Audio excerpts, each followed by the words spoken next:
Hey everyone, welcome back to my channel once again. आप सब कैसे हो? मैं भी अच्छी हूँ, उम्मीद है आप सब ठीक हो। तो आज के वीडियो में मैं ये दिखाऊंगी कि मैं जिम में क्या क्या करती हूँ। पूरा तो कवर नहीं कर पाऊँगी, लेकिन जितना हो सकता है मैं कवर करके आपके साथ शेयर करूँगी। और वीडियो में मैं आज जो भी शेयर कर रही हूँ उसका मकसद यही है दोस्तों, कि मेरी जो जर्नी है वो ओवरवेट का है। तो अगर मैं कर सकती हूँ तो आप सब भी कर सकते हो। सो इन शॉर्ट यही कहना चाहती हूँ मैं अपने वीडियो के थ्रू कि health is very important, health is wealth. जिसने ये बोला है सही बोला है। आपके पास करोड़ों का जायदाद हो, लेकिन अगर उसको एंजॉय करने के लिए हेल्थ नहीं है तो आई थिंक लाइफ में आप कुछ तो मिस आउट कर रहे हो।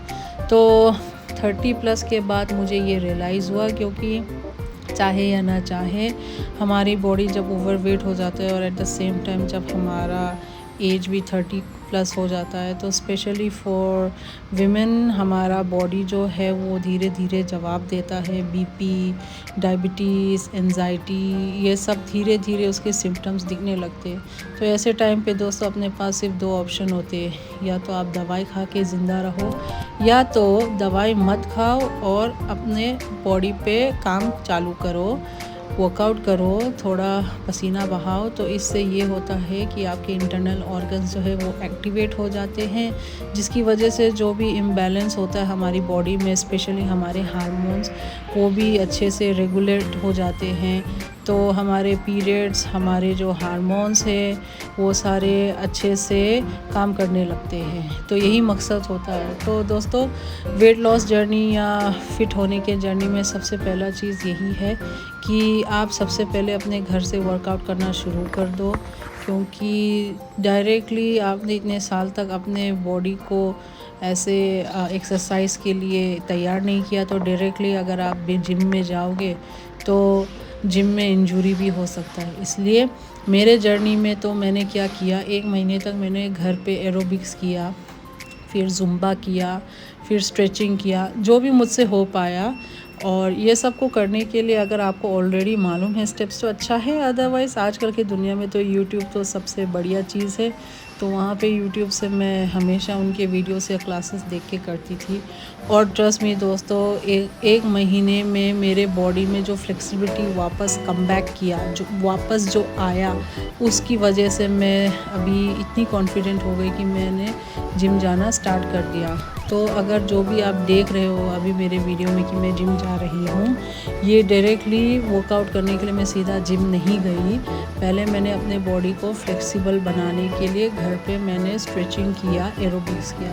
तो ये सारी चीज़ें ज़रूरी होता है। स्पेशली दोस्तों उन सारे लेडीज़ और मदर्स के लिए ये मैसेज बोलना चाहती हूँ कि जिनके बच्चे हैं, नॉर्मल डिलीवरी है तो इट्स ओके, अदरवाइज़ जिनका सी सेक्शन हुआ है उनको थोड़ा सा अपने आप को थोड़ा ध्यान रखना पड़ेगा। फ़र्स्ट ऑफ़ ऑल, अगर आप जिम भी जा रहे हो तो हेवी लिफ्टिंग मत कीजिए, क्योंकि उससे बैक पेन हो सकता है, बैक इंजरी हो सकता है, या तो हार्निया भी हो सकता है।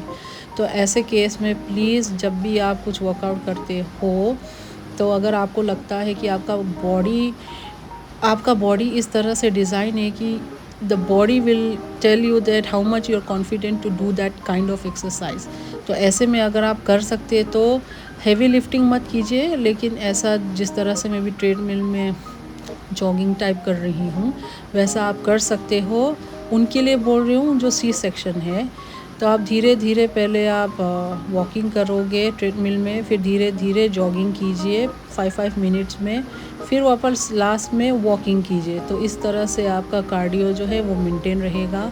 और coming back to the previous topic, मैं यही बोल रही हूँ कि जिनको सी सेक्शन हुआ है दोस्तों, हेवी लिफ्टिंग मत कीजिए जिम में, या एक बार सी सेक्शन हो गया ना तो हेवी लिफ्टिंग मत कीजिए। वहाँ पे हेवी लिफ्टिंग करने के अलावा बाकी और भी बहुत सारे स्टेप्स है एक्सरसाइज करने के, जिसकी वजह से आपका मसल्स जो है आप उस पर काम कर सकते हो, फैट्स को रिड्यूस कर सकते हो, जैसे स्क्वाट्स हो गया। फिर जो कम वेट वाले हैं, लाइक 5 kg वाले जो वेट डंबल्स है, या वो सब आप उठा के भी आप मसल्स गेन कर सकते हो। तो दोस्तों यही मेरा रिक्वेस्ट है। और दूसरा चीज़ ये है दोस्तों आप देख सकते हो दोस्तों, ये जो मेरे चेस्ट के ऊपर ये जो पसीने से ये गीला हुआ है, नॉट बाय ड्रिंकिंग वाटर। तो मैं बहुत खुश हूँ, ये मेरे लिए बहुत बड़ा अचीवमेंट है। लाइफ में इतने सारे अचीवमेंट हो गए और सबसे माइन्यूट चीज़ के लिए मुझे इतनी सबसे ज़्यादा खुशी हो रही है। मेरे टी शर्ट में ये जो गीला जो टी शर्ट हो गया है वो मेरे पसीने की वजह से, माई हार्ड अर्न पसीना। तो मैं बहुत खुश हूँ और I can see the changes in my body also, that यहाँ पे काफ़ी कम हो गया है मेरा बॉडी। और जैसे जैसे दोस्तों आप अपने बॉडी में वर्कआउट करते हो, एक्सरसाइज करते हो, तो आपका बॉडी सबसे पहला जो है फिटनेस के जर्नी में आप सबसे पहले ये एक्सपीरियंस करो कि आपका बॉडी जो है बहुत लाइट महसूस कर रहा है। फिर उसका नेक्स्ट जर्नी ये होगा दोस्तों कि आप धीरे धीरे अपना जो मोटापा है, फैट लॉस करोगे। और जो लोग शॉर्टकट की तैयारी कर रहे हैं या शॉर्टकट के ऑब्जेक्टिव से मेरा वीडियो देख रहे हैं, प्लीज़ उनके लिए ये नहीं है। वेट लॉस या ख़ुद के ऊपर काम करना, बॉडी के ऊपर काम करना, जो इतने सालों से इनएक्टिव था, उसके ऊपर काम करने के लिए दोबारा हमें कम से कम दोस्तों 6 महीने से 1 साल तो चाहिए। इस पे मैं बिलीव करती हूँ। Long process, long term investment is the best investment. Shortcut investment में बहुत सारे रिस्क रहते हैं जिसके लिए मैं तैयार नहीं हूँ। तो मैं बिलीव करती हूँ बीइंग फॉर्मर एथलीट में लॉन्ग कट इन्वेस्टमेंट में बिलीव करती हूँ। इसलिए मेरे को कोई जल्दी नहीं है कि मुझे इतने टाइम पे वेट लॉस करना है। मेरा सिर्फ यही ऑब्जेक्टिव है कि मैं रोज़ थोड़ा अपने बॉडी में से स्वेट, पसीना बहाऊँ, जिसकी वजह से मेरा इंटरनल और एक्सटर्नल बॉडी पार्ट सब एक्टिवेट रहे। और बस यही है। और ये जर्नी अगर मैंने 6 महीने से 1 साल तक कंटिन्यू किया तो आई एम श्योर दोस्तों कि आपका पूरा ओवरऑल बॉडी का शेप चेंज होने वाला है।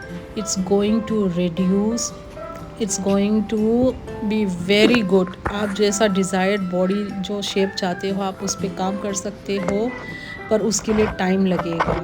तो दोस्तों आजकल पैसों की वजह से, या बोल सकते हैं पैसे की वजह से, या कह सकते इम्पेशेंस की वजह से हमको लगता है कि वेट लूज़ करना बहुत आसान है। 1 महीने में, 2 महीने में लोग ऐसा दावा करते, बट मैं उन सब पे बिलीव नहीं करती हूँ। होते होंगे, लेकिन मैं नेचुरल वे में धीरे धीरे अपने बॉडी को फिट एंड रिड्यूस करना चाहती हूँ, फैट को। और उसके लिए रोज़ थोड़ा सा एक्सरसाइज कीजिए, रोज़ थोड़ा सा ट्रेडमिल में कार्डियो कीजिए, वो भी मोर देन इनफ है।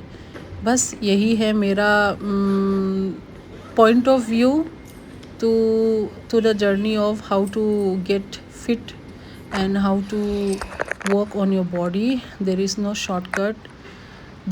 Shortcut in the world for anything, for everything there is no shortcut. तो मेरा जिम का वर्कआउट हो गया है। तो दोस्तों देख रहे हैं आप हमारा मेहनत, इतने चिलचिलाती धूप में जाके हम वर्कआउट कर रहे हैं दोपहर के 2 से 3 बजे तक। अभी मैं जाऊंगी, तब तक के लिए बाय, टेक केयर।